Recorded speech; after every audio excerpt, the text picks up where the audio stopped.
L'heure du choix, Hollande, Sarkozy ou peut-être du non-choix approche pour François Bayrou, loin d'apparaître cette fois comme le troisième homme de la campagne présidentielle, le candidat centriste qui se sent plein de force pour le premier tour. Tient-il encore les clés du second tour? Philippe Douste-Blazy, bonsoir. Bonsoir. Merci d'être avec nous. Vous avez rallié François Bayrou au début de cette année en réaction à la dérive droitière de l'UMP, aviez-vous écrit dans Le Monde, dont vous êtes l'un des cofondateurs, il faut le rappeler. Vous avez donc rejoint le candidat centriste qui est à la peine cette année. Alors que va-t-il décider dimanche soir? Eh bien, c'est Samir Tounsi de l'agence France Presse qui tentera tout à l'heure d'obtenir une réponse. Et Perrine Tarnaud de Public Sénat vous interrogera sur votre retour dans le marigot français. J'ai envie de dire, alors que vous suivez les grands chantiers de la solidarité mondiale, notamment à l'ONU. Malgré sa popularité, donc, malgré sa manière directe d'évoquer les problèmes de la France, la dette, les déficits, malgré un projet qui est bâti sur une perspective de croissance raisonnable, 1% pour 2013, c'est le chiffre qui a été confirmé il y a quelques jours par le FMI, François Bayrou patine donc. Pourquoi, selon vous ? D'abord parce qu'il dit la vérité et qu'il a choisi depuis le début de dire la vérité. Vous venez de rappeler une chose importante. Lorsque on dit on va diminuer les déficits publics, il faut partir sur une hypothèse de croissance. Lui, il est parti sur exactement l'hypothèse de croissance que vous venez de rappeler, celle du FMI. Quand vous voyez Nicolas Sarkozy ou François Hollande, 1,7 pour eux. 1,7 cette année, mais ensuite 2, puis 2,5. C'est-à-dire que c'est totalement, évidemment, faux et mensonger. Alors évidemment, vous pouvez faire énormément de promesses si vous avez une croissance entre 1,7 et 2,5%. Et donc, je crois que le fait d'avoir dit la vérité, parce que c'est votre question, pourquoi il ne dépasse pas en définitive les 13 ou 14%. Non, vous dites 13, vous... Non, moi je pense que ça monte là. Bon, d'accord, bon. Mais je pense que ça monte vraiment, mais on va en parler après. Mais indiscutablement, c'est pas comme en 2007. Donc, je crois que c'est parce que il dit la vérité. La vérité n'est pas toujours facile à entendre. Et je crois qu'on a besoin aujourd'hui d'hommes politiques qui disent la vérité aux gens. Alors, on fait comme si la crise économique n'existait pas. C'est complètement dingue. C'est pas tout à fait vrai. Les candidats en parlent. Non, mais avec 2% de croissance, moi je peux vous parler de la crise n'importe quoi. C'est comme si elle n'existait pas. Donc vous nous dites, il dit la vérité, François Bayrou, mais pourtant il s'est trompé, parce qu'il misait sur un effondrement de Nicolas Sarkozy. Or, le président sortant est au coude à coude dans les sondages avec François Hollande. Quand vous voyez aujourd'hui certains sondages par rapport à ceux de la semaine dernière, il y a une diminution très importante du président Sarkozy. Quant au second tour, c'est maintenant quelque chose qui est pratiquement sûr. On voit bien qu'il est très très très difficile pour lui de gagner cette élection présidentielle. Et donc, on voit bien aussi que pendant ce temps, François Bayrou est en train de monter. Moi, je pense que le premier tour, le 22 avril 2012, sera un tour avec une énorme surprise qui pourra préfigurer d'un nouveau paysage politique français. Comment est-ce que vous expliquez alors le recul de Nicolas Sarkozy cette fois-ci? Je crois que l'un comme l'autre, d'ailleurs, font une faute politique majeure. Je parle de Nicolas Sarkozy et de François Hollande. C'est qu'ils ne disent pas que la crise économique est devant nous. Nicolas Sarkozy a même dit qu'elle était derrière nous, que c'était terminé. Ils ont dit tous les deux qu'on pouvait dépenser plus. Alors, Nicolas Sarkozy, c'est 18 milliards, je crois, par an. Et François Hollande, c'est, tenez-vous bien, entre 30 et 32 milliards d'euros de plus par an, avec un déficit déjà de 100 milliards par an. Donc je crois que là, c'est pas sérieux. Attention. Alors, tous annoncent évidemment des perspectives de recettes accrues, avec notamment une fiscalité plus élevée. Je voudrais pas me répéter, mais avec une croissance qui est fausse. Donc tout ça évidemment ne va pas. Les programmes seront démentis selon vous par les faits. Évidemment, d'ailleurs François Hollande a commencé à dire je vais faire un audit. Alors quand un homme politique dit je vais faire un audit en arrivant, on sait très bien ce que ça veut dire. Du sang et des larmes, c'est ça? Mais je ne crois pas. Le choix de François Bayrou. Justement, François Bayrou, c'est ça qui me plaît dans son programme, c'est que c'est d'une part en effet 50 milliards d'économies et 50 milliards de recettes supplémentaires, mais aussi c'est relancé par la croissance, par la consommation, c'est-à-dire par une augmentation des emplois en France, parce qu'il n'est pas écrit que l'industrie française doit disparaître. Oui, parlons encore de Nicolas Sarkozy. Il est lâché par des personnalités aujourd'hui, c'est ce que François Bayrou, très en verve, évoque sous le nom de transhumance ou bien de la marche des gnous. Parce que nous sommes des Pyrénées, donc oui. on voit bien tous les ans, de la vallée à la montagne, oui. De la montagne à la vallée, on voit bien passer tous ces moutons. Ce sont les ralliés de la 25e heure. Qu'est-ce que vous inspire justement ces ministres d'ouverture qui vont donc à bonne source, pense-t-il ou disent-ils? Oui, d'abord, je crois qu'ils vont être déçus parce que d'après ce que j'ai compris, François Hollande a dit que il ne ferait pas d'ouverture. Ah, c'est pas la bonne soupe alors. Et je ne sais pas si c'est vous qui le dites, mais en tout cas, moi je pense que on ne peut pas faire confiance à des gens qui sont à la fois à droite, à gauche, au centre, qui ne savent pas très bien où ils sont. Mais au moins, elles indiquent le sens du vent. Oui, mais il y a toujours des gens. Enfin, il faut voir, il n'y a pas non plus de personnalité politique majeure. Et vous entendez quand même parmi celles-ci les plaintes de membres éminents de la majorité parfois qui semblent régler un compte personnel avec Nicolas Sarkozy. Pour des échanges violents, le mot a été utilisé par exemple par la sénatrice UMP Chantal Joanneau. Non, ce que je crois... Vous qui connaissez Nicolas Sarkozy, quand même, ça vous surprend ? Non, ce que je crois, c'est que lorsque j'ai fait l'UMP avec Alain Juppé et Jacques Chirac, j'ai cru vraiment qu'on pouvait faire un parti de centre droit. J'ai cru que c'était possible. Voilà.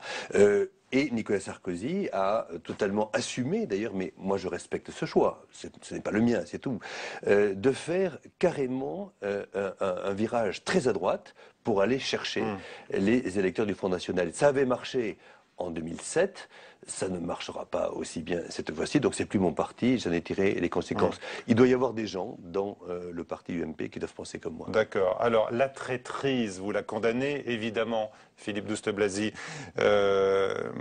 François Hollande aussi, qui a eu ce mot contre Éric Besson, qui lui est passé en 2007, en pleine campagne, on s'en souvient, du PS, eh bien, à Nicolas Sarkozy. Le destin de traître vous suit toute une vie. Qu'est-ce que vous inspire? Non, ce que je crois, c'est que il ne faut pas, en effet, lorsqu'on est dans un... tout dépend du programme, évidemment, que vous avez. Ouais. Si demain matin, François Hollande était social-démocrate, en disant « je ne veux plus entendre parler de l'extrême gauche, je prends mes risques, il y a 15% d'extrême gauche au premier tour, mais écoutez, ils feront ce qu'ils voudront, mais moi, je ne veux pas entendre parler de ces mesures, les 800 000 postes. » C'est plutôt l'extrême gauche qui a dit ça de François Hollande. Encore aujourd'hui, Jean-Luc Mélenchon a dit qu'il ne pensait pas qu'il y aurait des ministres communistes. Ça devrait vous rassurer sur le penchant social-démocrate de François Hollande. Ce qui m'intéresse dans cette affaire, c'est celui qui va rester au second tour. Et vous m'accorderez que ce sera plutôt François Hollande que Mélenchon. Très bien. Donc je reprends. Si François Hollande dit « je ne veux plus voir l'extrême gauche et je me tourne vers les sociaux-démocrates et les démocrates sociaux », je veux dire, il y a toujours une possibilité. D'ailleurs, au début de la campagne, je crois que François Bayrou et François Hollande se parlaient avant la primaire. Il a dit, c'est de notoriété publique. Et donc, il y avait la possibilité de créer ce parti démocrate, je dirais, qui existe aux États-Unis et qui manque à la France, dont on parle depuis longtemps. Mais on voit bien que François Hollande se tourne de plus en plus, depuis la primaire, vers la gauche pure, la gauche dure, continuant avec un parti socialiste qui n'aura pas fait sa mue, qu'elle a faite en Allemagne, qu'elle a faite au Royaume-Uni avec Tony Blair à l'époque. Et donc à partir de là, il y a ce bloc de gauche d'un côté, et puis il va y avoir dans les mains de l'extrême gauche, et puis de l'autre, il y a le camp de droite dans les mains de l'extrême droite. Et nous avons pensé qu'il fallait à tout prix expliquer aux Français que devant une crise comme celle-là, aussi dure que nous avons, il n'est pas possible qu'au Parlement, dès l'instant où il y ait un projet de loi, la moitié du Parlement ou un tiers du Parlement dit systématiquement « c'est nul, arrêtez ». Parce que ça, on ne peut pas redresser un pays si vous avez la moitié contre l'autre moitié. Et donc de temps en temps, il faut faire une union nationale. Regardez ce que fait Mario Monti. Mais il en parle, Nicolas Sarkozy, d'une union nationale. Vous l'avez entendu, il l'a évoqué, il la promet. Je l'ai entendu aussi récemment dans un discours sur l'immigration très dur. On voit bien qu'il essaie de récupérer les voix du Front National. Vous ne pouvez pas faire l'union nationale si vous courez derrière un extrême. Vous ne pouvez faire l'union nationale que dans les gens qui sont modérés, qu'ils soient d'ailleurs à droite ou à gauche. Le tout, c'est qu'ils soient excellents. Mais qu'est-ce qui va se passer, franchement, dimanche, hein, les soutiens de François Bayrou vont se diviser. Il y en a qui vont pencher pour François Hollande, d'autres, comme vous, sans doute, pour Nicolas Sarkozy. Alors, vous serez tous des traîtres à la grande cause centriste. Non, mais moi, je pense qu'on va tous voter pour François Bayrou. Au second tour, après... Mais je parle du second tour. C'est étonnant. Attendez. Vous avez l'air persuadé. Non, mais je regarde les chiffres, quoi. Vous aussi. Mais voilà, non, mais c'est ça. Vous êtes persuadé... vous êtes persuadé du résultat de l'élection, vous l'avez dit il y a un instant à propos de François Hollande. Non, vous ne croyez pas qu'il... non, je ne vous ai pas dit ça. Non, je ne vous ai pas du tout dit ça. C'est étonnant. Oui. Non, pas du tout. Je pense que François Hollande, aujourd'hui, est en haut dans les sondages par rapport à Nicolas Sarkozy. Vous avez souligné quand même que Nicolas Sarkozy avait décroché. Et oui, et donc je pense qu'il y a beaucoup d'électeurs de droite, peut-être, qui peuvent se dire que dans un deuxième tour, puisqu'on nous dit que tous les sondages que vous ne montrez pas montrent que François Hollande est battu par François Bayrou au second tour, il peut très bien y avoir, dans les derniers jours, 30%... Donc on ne peut pas aborder le sujet avant dimanche. Mais bien sûr, c'est normal. Mais j'espère que vous ferez, à moins que vous ne fassiez pas d'émission entre les deux tours. Si, bien sûr. Le président candidat, qui se dit le plus engagé contre la dette, peut-être pour vous rassurer également, rejette pas mal de points qui sont mis en avant par François Bayrou. Par exemple, la moralisation de la vie politique. Il estime que ce n'est pas du tout une priorité des Français.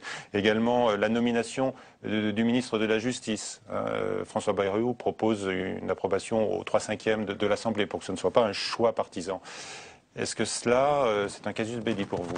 En tout cas, c'est très, très grave, je trouve, que le président Sarkozy ne comprenne pas que la moralisation de la vie politique est probablement une des grandes causes des abstentions, des doutes, des suspicions qui existent sur la vie politique française. J'ai appris que 100 députés de l'Assemblée nationale, 100 députés nationaux, sont devenus avocats d'affaires depuis une dizaine d'années.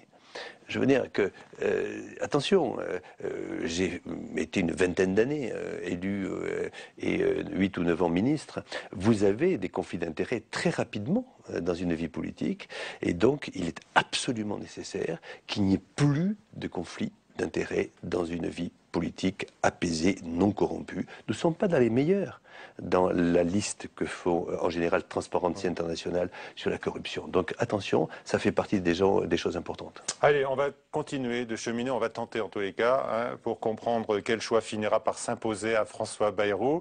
S'il est le 5e homme dimanche soir, comme l'indique aujourd'hui les sondages, M. Douste-Blazy, lui-même d'ailleurs le reconnaît, les appels du pied se multiplient, alors il y a les manœuvres en coulisses. On vous prête d'ailleurs un rôle de go-between peut-être avec l'Élysée. Puis il y a également que vous avez démenti. Ah merci. Que vous avez démenti. Il faut l'ajouter. Bien sûr, mais on allait vous poser la question dans un instant. Puis il y a également les manœuvres en public. Et on voit ça avec Mounir Soussi. Tract à la main, il croit encore au second tour. Malgré l'effritement de François Bayrou dans les sondages, ces militants du MoDem serrent les rangs derrière leur champion et sa stratégie d'indépendance. Nous, on ne va pas à la soupe et on négocie rien, on est fidèle à notre engagement. Et les appels du pied peuvent se multiplier. Ils restent persuadés que leur candidat gardera le cap. Ils sont des œillades, comme vous le disiez, qui ont, à mon avis, un seul but électoraliste. Autour de 10% dans les sondages, François Bayrou peut faire pencher la balance au second tour. Alors l'opération séduction s'accélère.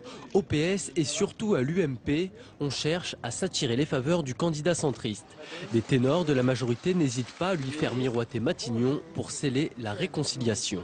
Il en a les capacités. Oui. S'il y a un accord politique, si la victoire peut dépendre de lui, s'il y a des possibilités d'accord et d'entente politique. L'objectif de ces déclarations à droite, s'assurer un bon report de voix, essentiel pour envisager la réélection du président candidat. Sur l'aile centriste de l'UMP, on veut croire que la parenthèse solitaire de François Bayrou peut se refermer. Je crois que ce n'est pas parce qu'on critique que l'on s'oppose. Je regarde les programmes, je regarde les enjeux, je regarde les hommes, je regarde leur passé et je sens qu'il y a une compatibilité forte entre le programme de Nicolas Sarkozy et le programme de François Bayrou.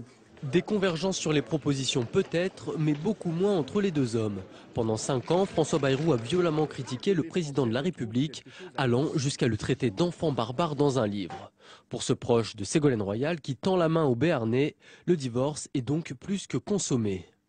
Comme il a été un opposant ferme et intransigeant et digne, sa place n'est pas avec Nicolas Sarkozy. Sans rancune, le président de la République lui laisse la porte ouverte. François Bayrou la franchira-t-il? Début de réponse au soir du premier tour le 22 avril prochain. Voilà, et donc Samir Tounsi de l'agence France Presse nous a rejoint. Bonsoir Samir. Bonsoir. Alors, votre Michel. mission tout de suite, savoir ce que va décider François Bayrou. Il va décider d'être au second tour, puisqu'encore M. Douste-Blazy, c'est presque fait. Vous voyez, Ah voilà, ça rentre dans les esprits, dans les cerveaux. On va essayer de... Je ne veux pas être désagréable, j'allais dire on va essayer de sortir du déni de réalité, on va essayer d'envisager toutes les hypothèses. Vous avez parlé à Michel d'une surprise majeure au soir du second tour, laquelle ? Celle qui permettrait, comme je l'ai dit en deuxième partie de phrase, de recomposer le paysage politique français. C'est-à-dire que je crois qu'on ne peut pas continuer à avoir les deux grands partis français qui sont dans les mains des extrêmes. Parce que dans cette élection, vous apercevez que les gens votent contre. 2 tiers, si on écoute les sondages dont nous parlons, 2 tiers des électeurs de Nicolas Sarkozy souhaitent voter contre Hollande et 2 tiers des électeurs d'Hollande veulent voter contre Nicolas Sarkozy. Quant aux extrêmes, ils veulent voter tous contre le système. Il n'y a pas 15% d'extrême gauche ou d'extrême droite en France. Bayrou est le seul candidat positif, le seul candidat d'adhésion. Alors, c'est ça la question, c'est que je pense que François Bayrou, en tout cas, si vous voulez, si vous votez pour François Bayrou, vous votez pour quelque chose qui est assez clair, précis et net. C'est 100 milliards, 50 milliards d'économies, 50 milliards de recettes supplémentaires, à l'euro près, présentés. Vous dites oui, vous dites non, mais vous n'allez pas expliquer que vous allez... parce que...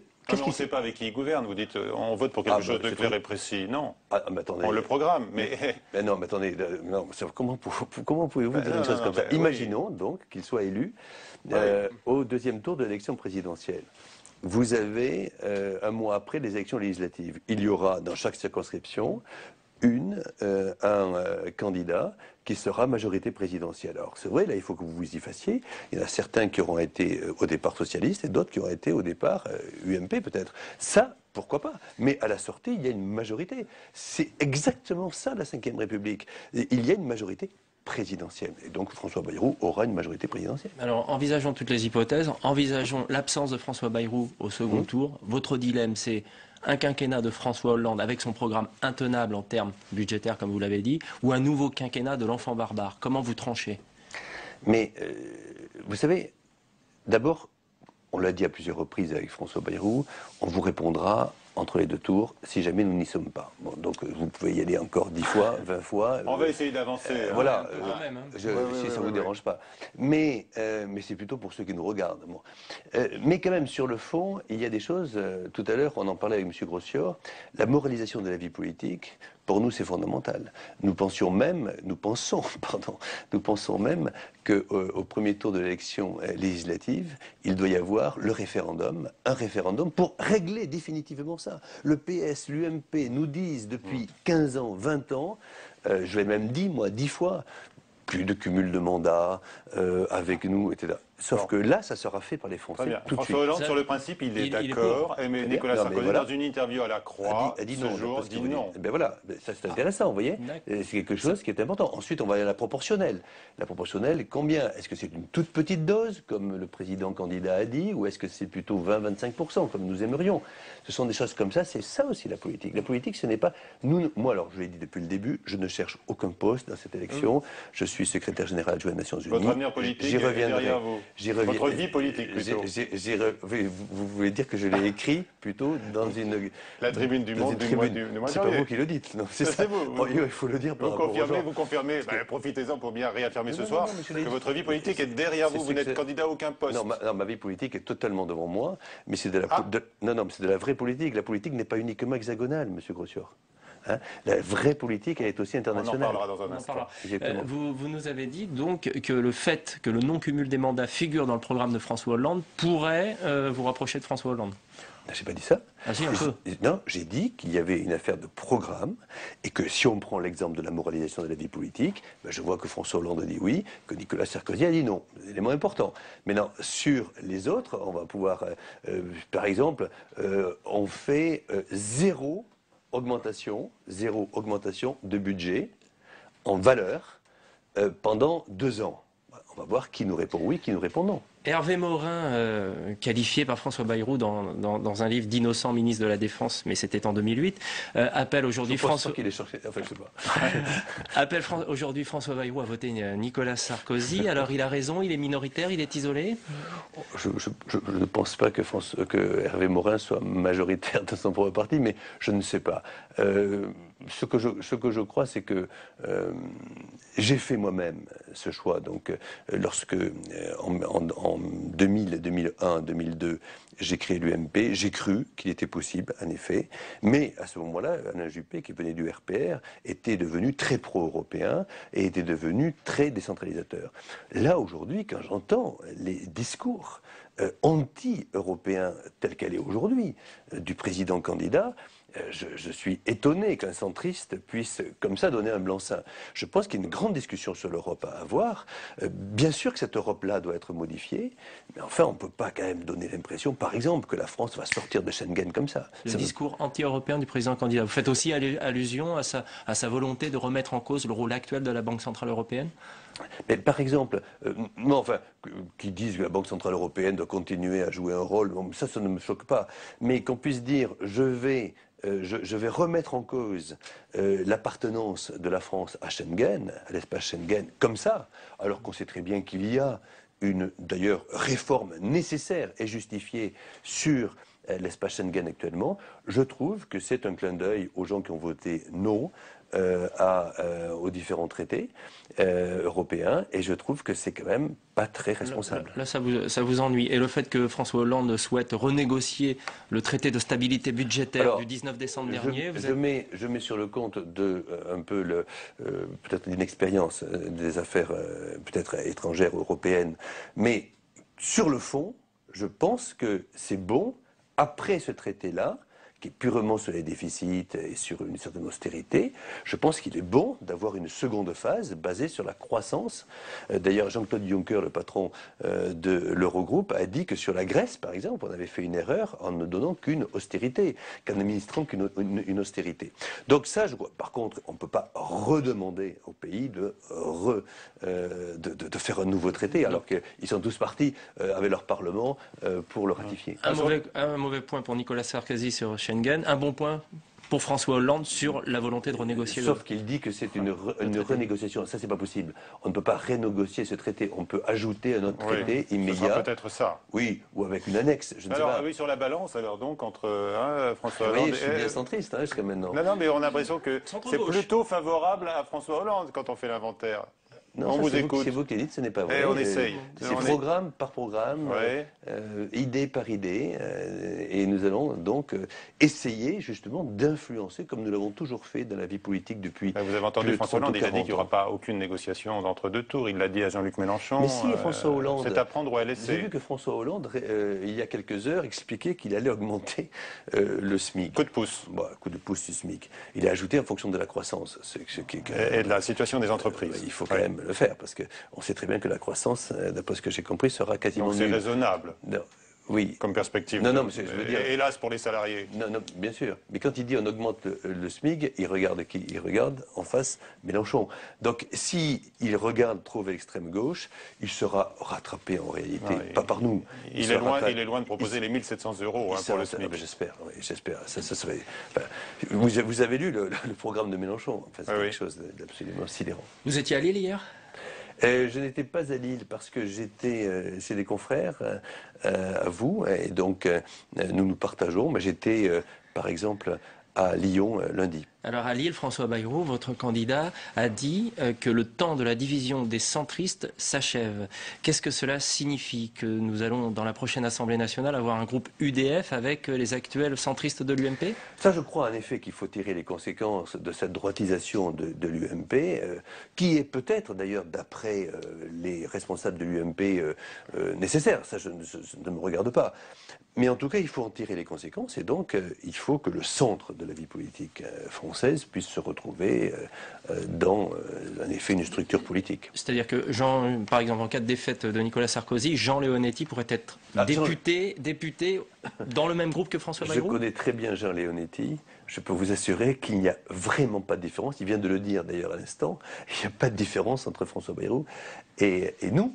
Et Jean Leonetti, moi, nous avons été du centre droit. Moi, j'ai toujours été du centre droit. François Bayrou a toujours dit, moi, je ne suis ni à droite ni à gauche. Très bien. Moi, j'ai toujours été du centre droit et je suis très bien avec François Bayrou. Mais il y a des gens du centre gauche aussi qui sont très bien avec François Bayrou. François Bayrou a confié à des journalistes après le meeting de Lille hier que dans certaines circonscriptions, l'étiquette UMP serait lourde à porter. Cela veut dire que vous souhaitez que certains députés UMP actuels vous rejoignent dès les élections législatives. Ah non, mais ça et que ça serait, dans la perspective d'une élection de Nicolas Sarkozy, ça serait encore plus plausible? Mettez-vous à la place d'un centriste qui m'a suivi, donc je suis obligé de dire ça, j'ai fait une erreur, enfin bon, qui m'a suivi, et qui se retrouve aujourd'hui à l'UMP, et qui entend parler de la droite populaire. Ça fait 2 ans que des députés UMP voisinent avec des députés de la droite populaire. C'est ça, voilà, ça fait 2 ans. Bon, très bien. Ben, vous savez, il y a une élection présidentielle, c'est la reine de toutes les élections en France. Ce sont des gens qui ont été élus de leur circonscription avec des voix de l'UMP. C'est quand même difficile d'aller trahir quelque part ses électeurs. Une fois que l'élection présidentielle est passée, et si leur candidat a perdu, il est évident qu'il y aura un reclassement. S'il y a une offre, c'est ce que François Bayrou a dit. Vous pensez qu'il y aura une partie de l'UMP qui pourrait s'allier demain avec le Front National? A contrario, je veux dire, j'allais de l'autre côté de l'échiquier, celui que vous condamnez. C'est une énorme question. C'est une énorme question, parce que si c'est ça, c'est une catastrophe. C'est un petit peu ce que vous êtes en train de dépeindre comme situation. Vous dites que les discours sont déjà là. Les discours inspirés par le Front National sont déjà là, vous le dites? Il faut faire très très attention. Et en tout cas, je pense que Marine Le Pen, à différence de son père, serait, je pense, enclin un jour à avoir plutôt un scénario à la Bossi ou Fini en Italie. Vous croyez à sa dédiabolisation et à celle du Front National? Elle essaie de se dédiaboliser, mais pas pour moi, parce que pour moi, le Front National est quelque chose qui a toujours été, pour moi, c'est une ligne de conduite depuis toujours. J'étais même le premier à l'époque.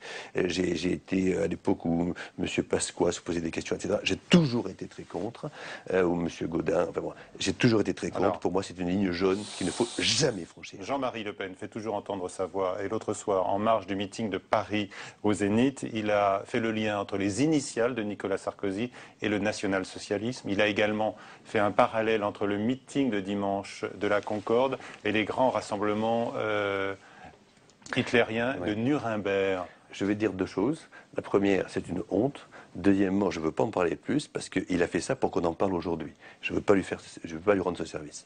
Pourquoi? Pour qu'on en parle? C'est son but, depuis toujours. Quand il fait ce genre de choses, c'est des provocations pour qu'ensuite, ce que la jeune génération appelle le buzz, c'est ce qu'ils cherchent. Et ça, je trouve ça inadmissible, je ne rentrerai pas là-dedans. C'est une honte, voilà, c'est tout ce que j'ai à dire. Donc vous croyez sincèrement que l'UMP peut exploser en cas de défaite de Nicolas Sarkozy? Oui, ça, je le pense. Et donc, dans ces cas-là, François Bayrou accueille les bras ouverts les brebis centristes égarés de l'UMP. Il y a plusieurs personnalités au centre, et François Bayrou n'a pas... Mais c'est vrai que c'est aujourd'hui lui qui incarne le plus le courage aujourd'hui, l'intransigeance. Le nombre de postes de ministre ou de Premier ministre qu'on lui a proposé, et le nombre de fois où il a dit non, montre à quel point cet homme a une vision, un cap, un courage, qui quand même dans la vie politique française est à saluer. 2 dernières questions. Très comme d'habitude. Vous regrettez que François Hollande...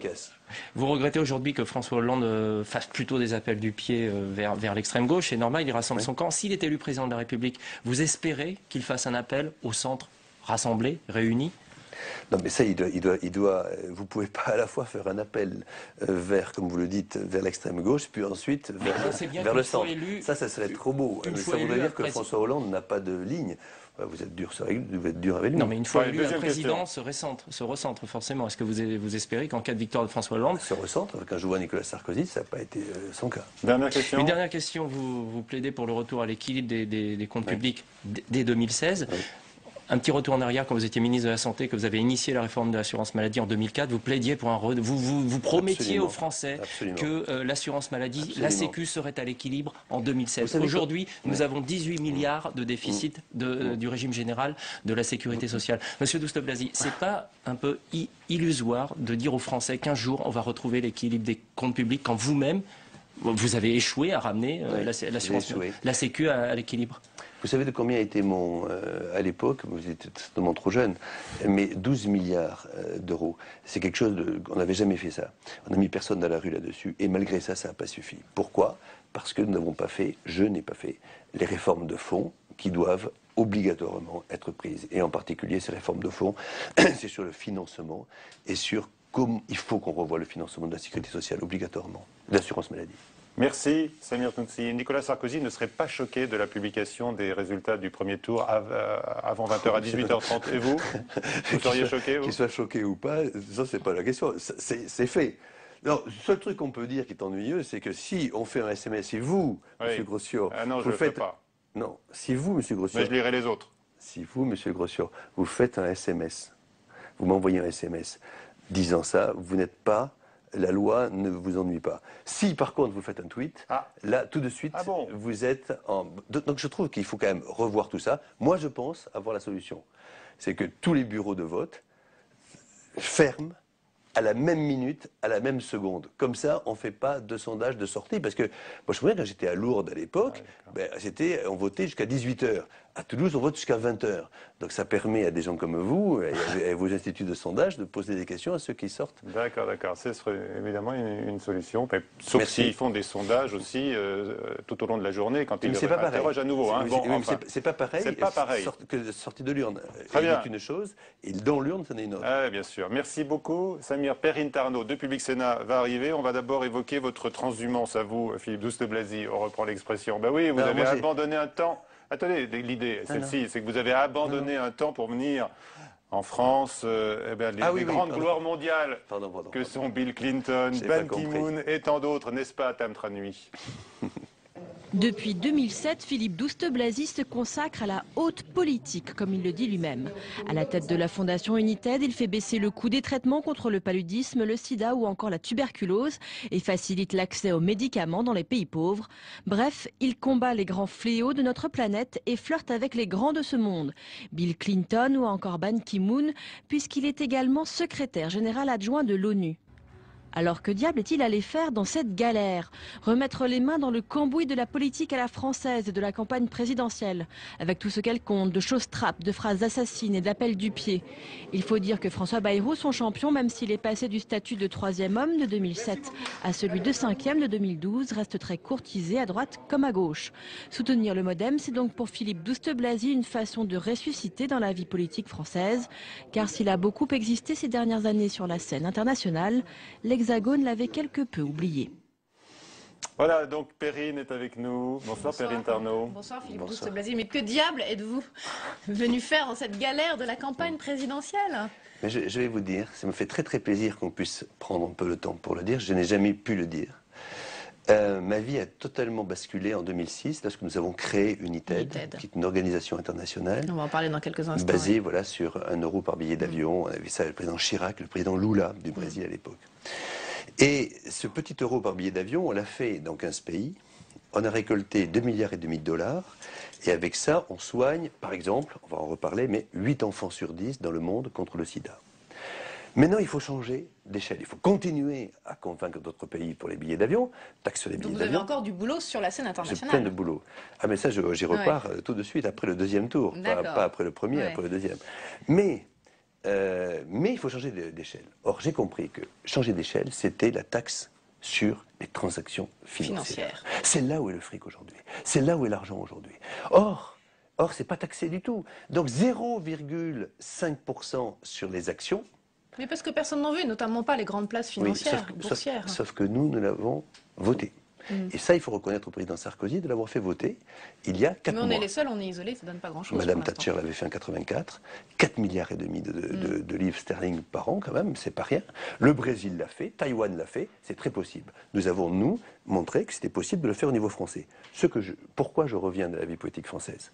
Parce que, premièrement, je l'ai dit, j'avais l'impression d'avoir fait une erreur en faisant l'UMP, et donc je voulais aider mon ami François Bayrou. C'est lui qui avait raison, et donc je suis venu dire, je me suis trompé, je t'aide. Mais la deuxième chose, c'est de dire, est-ce que tu accepterais, c'est une discussion qu'on a eue tous les deux, de mettre une taxe sur transactions financières dont la moitié, ou 30%, irait aux pays les plus pauvres. Et il m'a dit oui. Alors je dis aujourd'hui à François Hollande ou à Nicolas Sarkozy, s'ils sont au second tour, est-ce que, oui ou non, moi personnellement, c'est capital pour mon choix? Donc là, ce soir, vous les interpellez sur notre Mais plateau. je les interpelle totalement. Est-ce que, oui ou non, ils sont capables de comprendre que le sujet numéro 1 du monde aujourd'hui, sur le plan international, c'est que vous avez 1,5 milliard de gens qui sont en train de crever, sans nourriture, sans eau potable, sans accès à la santé, à l'éducation, à l'assainissement. Eh bien, écoutez, Mais pourquoi les interpeller si tard dans la campagne? mais je l'ai fait, sauf que ça n'intéresse personne. La question, c'est de Vous savoir avez pris contact avec les équipes à la fois de Nicolas Sarkozy et de François Hollande? Ça, je peux vous l'assurer. Oui. Et bien sûr, et ils répondent d'ailleurs les uns et les autres. Mais j'ai pas encore entendu ça. Mais écoutez, c'est une élection présidentielle incroyable. Moi qui suis souvent aux États-Unis ou en Chine ou ailleurs, ou en Afrique, mais c'est quand même fou. Cette élection présidentielle, elle se passe pour savoir si les gens vont travailler jusqu'à 60 ou 62 ans. Mais on se fout de qui? Le sujet, il n'est pas du tout là. Le sujet est de savoir si, dans ce 21e siècle, il va y avoir une guerre mondiale ou pas, si ce 1,5 milliard de gens qui va devenir 3 milliards, qui commencent à avoir le BlackBerry et Internet, va savoir combien vaut un déjeuner à Paris, vous et moi, un de ces jours, combien ça vaut, et avec cet argent-là, on peut sauver pour 3 ans du paludisme. Une nuit au crayon. Oui, non mais ça, au Fouquet, non même pas, ça, vous allez chercher tout ça. On a cherché, mesurer avec 60 €, ben, on peut sauver pour 2 ans tous les enfants du Palu d'un village pendant 3 ans. Écoutez, François Hollande, par exemple, il s'est engagé sur quel point par rapport à cet axe sur les transactions financières? François Hollande a dit « Je regrette que Nicolas Sarkozy n'ait pas dit à quoi ça devait servir », ce qui est vrai, je le regrette profondément, après nous avoir dit que c'était pour les pays les plus pauvres. Deuxièmement, François Hollande a dit « À le faire, il faudrait le donner aux pays les plus pauvres ». J'attends maintenant, et j'espère pouvoir travailler un jour avec ces équipes qui pourront... Donc il est prêt à faire CES, les unes ou les autres. Et à promouvoir cette taxe sur les transactions financières, et à quelle hauteur? Mais avec une partie qui doit aller aux pays les plus pauvres. Aujourd'hui, un enfant meurt toutes les 3 secondes d'une maladie évitable ou curable. Enfin, on ne peut pas rester comme ça. Donc aujourd'hui, les pays des droits de l'homme, c'est la France. Est-ce que oui ou non, on va être les premiers à mettre en place cette taxe sur les transactions financières aux pays en faveur des pays les plus pauvres? Je suis là pour ça. Vous êtes là pour ça. Donc après le second tour de la présidentielle, vous repartez à l'ONU. Vous repartez. Oui. Vous n'allez pas les lâcher en France, mais ailleurs aussi dans le monde. On change tout. On change tout. Et si on le fait en France, on le fera dans les autres pays. Vous savez pourquoi la taxe de transaction financière, personne n'en voulait. Pourquoi maintenant ils en veulent? Parce que comme les pays sont en déficit, ça les intéresse beaucoup. Donc ils vont la mettre en place. Moi je demande qu'au moins la moitié aille aux pays les plus pauvres. D'accord. Et pour finir sur votre carrière politique nationale, donc vous ne serez pas candidat aux législatives? Non, je vois très bien la circonscription qu'on me propose. Laquelle? Non, j'ai décidé. C'est dur pour moi parfois, hein, parce que donc on vous fait des propositions. Alors. Oui, non, mais j'ai le virus de la politique nationale. C'est pas toujours facile pour moi, mais je me suis astreint à faire ça. J'ai une mission. Je pense que, vous savez. Quand j'ai été ministre des Affaires étrangères, c'était pas moi, c'était un autre, c'était aussi bien, sinon c'est totalement mieux. À la ministère de la Santé, c'est pareil. Là, j'ai la faiblesse de penser que je suis bien à mon poste et qu'il fallait un politique pour faire ça, pour faire avancer les choses. Et en même temps, je suis professeur de médecine, voilà, et donc ça me plaît. Vous donnez toujours des cours de médecine? Médecine à Paris, à la Riboisière. Voilà, en première année, hein, c'est ça? En première et aussi en master. Et ça se passe très bien, je ne suis pas trop chahuté pour l'instant. Est-ce qu'on a raison, Philippe Douste-Blazy, d'instrumentaliser le vote de Jacques Chirac en faveur de François Hollande? Pourquoi on l'instrumentalise? C'est l'accusation de Nicolas Sarkozy. Ah. Puisque le clan des Chiraciens, Bernadette exceptée, parle au nom de Jacques Chirac. Vote pour François. Mais Jacques Chirac n'a pas dit pour qui il voterait. L'auteur de ses mémoires, Jean-Luc Barré, a confirmé qu'il n'avait pas fait d'humour corrézien il y a quelques mois. Lui, non, il ne prend pas position. D'accord, non, je ne sais pas. Je n'ai pas parlé avec Jacques Chirac, je le vois régulièrement pour lui parler de son bébé qui s'appelle United. Mais voilà. Mais vous croyez sincèrement qu'il pourrait voter contre sa famille politique ? Sa famille politique, laquelle est-elle? Est-ce qu'elle n'est pas... quelle est la famille politique de Jacques Chirac? A priori, la droite française plutôt que la gauche, non? La droite française, en effet. Une droite aujourd'hui très européenne. Une droite telle que... Mais je ne veux pas instrumentaliser ce que dit Jacques Chirac. À propos de la moralisation de la vie politique dont vous avez beaucoup parlé tout à l'heure, Philippe Douste-Blazy, est-ce que vous estimez que Nicolas Sarkozy se bat pour préserver son immunité présidentielle, comme l'ont dit Ségolène Royal et aujourd'hui Arnaud Montebourg? Bon, ça, je trouve ça vraiment... les campagnes électorales sont toujours basses, mais il faut arrêter là, sur ce genre de choses. Je trouve que ça ne grandit pas ceux qui vont raconter que les socialistes sont pourris ou que l'UMP est pourri. Je pense que ça fait monter que les extrêmes. Il vaut mieux parler des vraies idées. Alors, sur les idées, en tout cas, une proposition, François Rebsamen, qui préside le groupe socialiste ici au Sénat, il veut que la consommation de cannabis soit non plus un délit, mais une simple contravention. Est-ce que vous êtes d'accord avec cette proposition ? Alors ça, c'est un sujet... là, je vais parler en tant qu'ancien ministre de la Santé. Je l'ai quitté, parce que la loi de 71 est une loi, ou 70, c'est une loi qui n'est pas respectée, puisqu'il faut mettre carrément en prison, c'est pénal. Donc, alors ça ne se fait pas, puisque vous avez, je crois, 40% d'une génération de jeunes qui ont fumé. Donc là, il faut certainement revenir, mais pas donner l'impression... La loi est obsolète, c'est ce que vous dites. Oui, tout le monde sait que la loi est obsolète. Elle n'est pas appliquée, en tout cas. Mais il ne faut pas donner l'impression d'une... dépénalisation ? Oui, pourquoi? Parce que quand vous faites... vous prenez 3 commandants de bord d'Air France, vous les mettez sur un simulateur d'Airbus, et vous les faites poser leur Airbus, et ensuite vous leur faites fumer 2 joints, et ensuite vous leur refaites poser l'Airbus. Ils le posent à entre 15 et 20 mètres à droite de la piste ou à gauche. Donc dire qu'il y a... C'est encourageant. Oui. Enfin, pourquoi? Vous fumez? Non, je ne suis pas ça pour ça. Donc, non, voilà. Mais prends l'avion parfois. Non, parfois je prends l'avion. Non, mais voilà. Donc je veux dire par là que allez dire que ça ne fait rien au cerveau, comme l'alcool d'ailleurs, je veux dire, parce que là, ceux qui parlent de l'alcool, c'est vrai aussi. Non, mais l'idée, tout le monde le condamne, bien sûr, on est d'accord là-dessus. Mais l'idée, c'est est-ce qu'il faut les traiter comme des délinquants, les ficher comme des délinquants? François Rebsamen, qui est un homme que je respecte beaucoup, qui est un homme de qualité, je pense, n'a pas voulu donner un signe de dépénalisation. Je crois que s'il dit que la loi, il faut peut-être la refaire... Simplement simplifier la procédure. D'ailleurs, Nicolas Sarkozy avait proposé la même chose en 2007, mais aujourd'hui, il trouve cette proposition irresponsable. Une dernière question, il y a une conférence importante ce soir à Paris concernant la Syrie. Est-ce que vous reconnaissez à Nicolas Sarkozy son volontarisme sur la scène internationale, notamment concernant la Libye, aujourd'hui la Syrie? Sur la Syrie, ce qu'il faut, c'est agir comme le fait Alain Juppé, c'est-à-dire dans le cadre, et bien sûr Nicolas Sarkozy, dans le cadre du Conseil de sécurité des Nations Unies. C'est une honte ce qui se passe. Bachar el-Assad, c'est quelqu'un, quand j'étais ministre des Affaires étrangères, que je n'ai jamais rencontré sur un ordre qui est celui du président de la République, Jacques Chirac, jamais rencontré cet homme et ne jamais croire cet homme. Voilà les deux choses. Est-ce que la mission de l'ONU va suffire ou est-ce qu'il va falloir intervenir? Il faudra trouver à tout prix des casques bleus qui pourraient venir pour au moins acheminer l'aide humanitaire. Vous misez toujours sur la diplomatie. Oui, c'est difficile de faire autrement aujourd'hui, malgré le peu de résultats. Le peu de résultats, vu que la Russie et la Chine sont toujours contre quoi qu'on propose sur le plan d'une véritable punition vis-à-vis de la Syrie, la Chine et la Russie sont contre. Ce qui est d'ailleurs scandaleux de la part de M. Poutine. Merci Philippe Douste-Blazy d'avoir été avec nous aujourd'hui pour défendre la candidature et les valeurs de François Bayrou. Merci à vous, bonsoir et à très vite.